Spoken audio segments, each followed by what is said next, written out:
my child for the SATs, my child is the third-party beneficiary.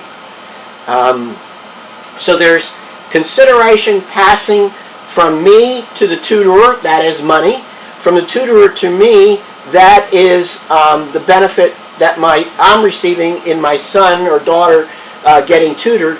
And then the third party is receiving a benefit as well. Okay. All right.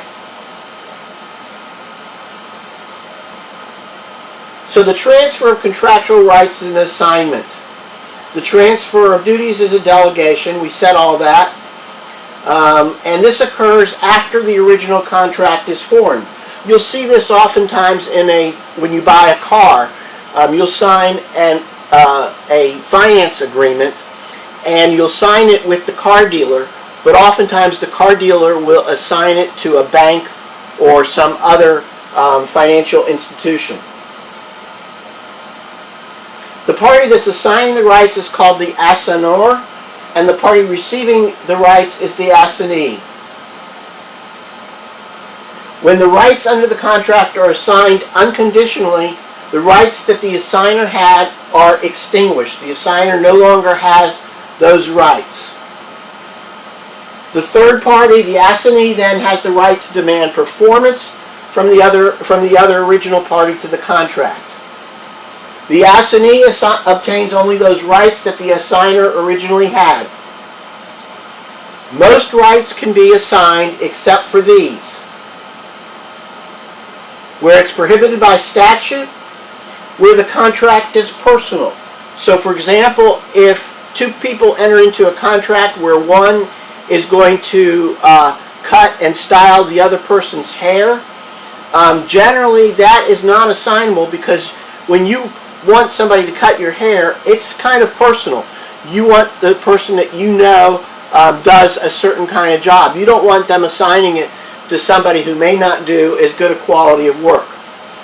A third is the assignment significantly changes the risks or duties of the obligor. And the fourth is where the contract itself prohibits assignment. Okay, delegations. The delegator is the party delegating the duties. The delegatee is the party to whom the duties are delegated. If the delegator expresses an intention to make the delegation, it is effective. What cannot be delegated? What duties cannot be delegated? When there's a special trust that's been placed on the obligor, or when the performance depends on the personal skill or talent of the obligor. When the performance by a third party will vary materially from the expected by the obligee, when the contract expressly prohibits delegation. In a delegation situation, the obligee must accept performance from the delegatee. However, unlike assignment, the delegator remains responsible for the performance of the duties, and should the delegatee not perform or not perform properly, then that person is still responsible. Their option is to go after the person that they delegated the duty to.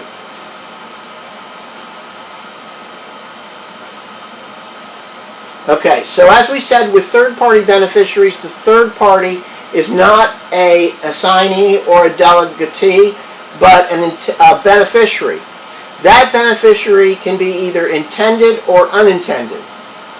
An intended third-party beneficiary is a person whom the original parties to the contract intended to benefit at the time of contracting. The beneficiary of the contract has legal rights and can sue the promisor directly for breach of the contract. So in the situation I gave you regarding a child who's being tutored for the SATs, if the child is not tutored or the contract not fulfilled, the third-party child or in my example, it was actually an adult, can sue the person who's obligated to perform under the contract.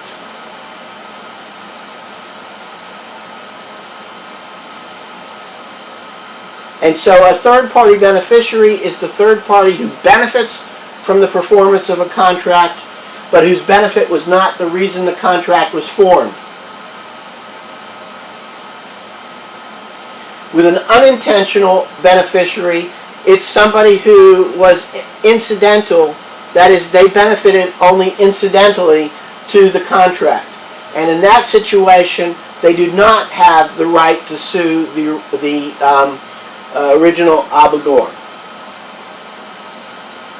Only, or the obligatee either. Only the intended beneficiaries acquire legal rights to the contract. Okay, so this concludes the second part of Chapter 2.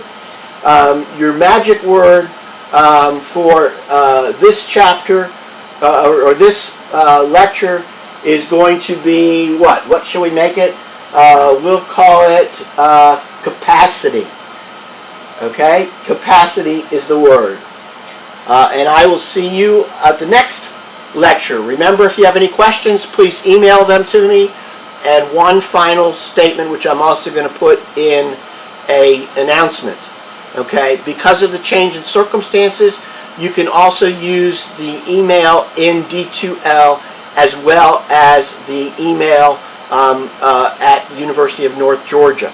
I will be checking both of my emails, so it might be easier for you when you have a question and you're already on D2L to send me that question through that email. All right, thank you very much. See you next time.